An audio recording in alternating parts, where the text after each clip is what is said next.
I mean, Charlotte, you've obviously, done some monitoring of maths this year, and of Key Stage 1 using these materials. So, what changes have you seen in the approach to maths with classes that are using the scheme, and what have you seen from your monitoring?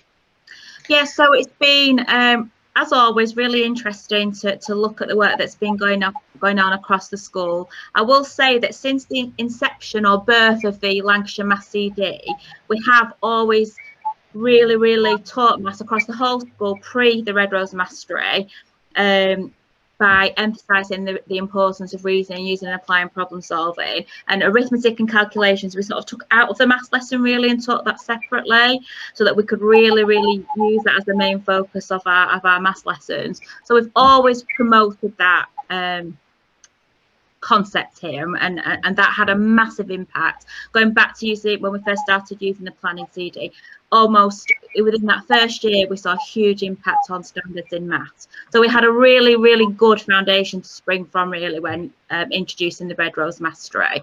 And I will say as well at this point that I'm very fortunate that all the staff here are very open to new systems, initiatives, resources. They're keen to learn. They'll adopt all these new practices, even when they do feel a little bit overwhelmed for maybe a few hours. It doesn't take long for them to overcome that and really embrace these new systems of working. So I think probably the overriding difference is that this focus on all of the children doing all of the objectives for that year group and staying within that framework. And that's been really important for children all in all ability groups. And within that, we can allow them more able to progress through their learning by offering the deeper challenge. We can give the right support and the right practical equipment to those children who might find maths more difficult, but they can still achieve and they're still learning to reason. We're not sort of, not that we would ever do this, but we're not giving them a simplified version of maths where they're learning number bonds all the time, for example. They are learning how to solve problems at the right level. So keeping them all together has been really crucial. I have to say, at first I was slightly, oh no, worksheets. In fact, we've been through so many years, haven't we? Don't want to see any worksheets in books. Yeah. I think it's about understanding that difference between a worksheet, perhaps the way that was used several years ago, to a problem being presented on a piece of paper. So it's not a worksheet as in they're just ticking boxes or answering very simple questions or calculations. Those worksheets are a source or a resource, I should say, that are allowing the children to explore their mathematical understanding much more effectively.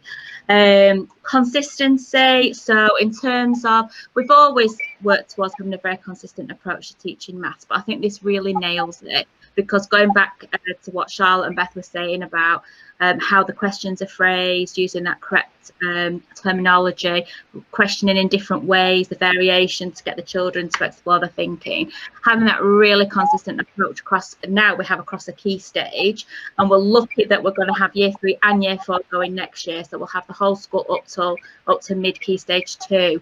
So I think we'll have that consistency will improve there, because they're all working from that same page and really using questions much more effectively.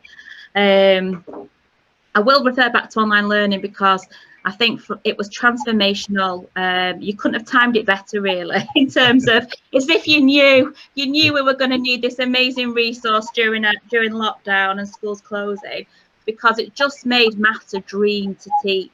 The ladies regularly commented on that. And I mean, we were lucky. We are in a school where we had, I'd say, 99% engagement in terms of logging on to live teaching every day. That helps a lot.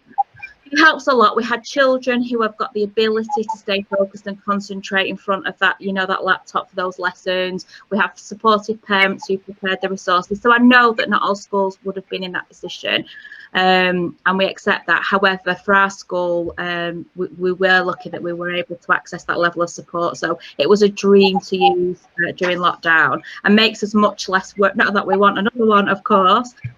But I think we're much less worried about if we were to have to do it again. We now know that it is very manageable. And I think for confidence for teachers as well, because going back to that, I can't do maths culture that we try to avoid at our school, some of our staff were brought up with that that thought or that feeling, and had that fear of maths. And I think this really goes a long way to eradicating that and giving them the confidence to be able to approach teaching of maths in the right way. So I could go on for ages, but I've probably said enough there, I'm sure. That's plenty, loads of really useful information there, Charlotte. And just coming back on one of your points earlier on that you said, it's about entitlement, isn't it? And all children of a given age, or within all children in your year 2 class, Charlotte, they're all entitled to access and be successful with those year group expectations. And that's the kind of approach we're trying to promote with the Red Rose materials, and the representations and the equipment that we promote in the kit boxes. That's to enable as many children as possible to get into those year group expectations. But like I say, not dumb down any aspect of the maths. Let's actually raise the standards by allowing as many children to get in there. And have those aspirational targets for all ability groups, not put a ceiling point on it. That's wonderful.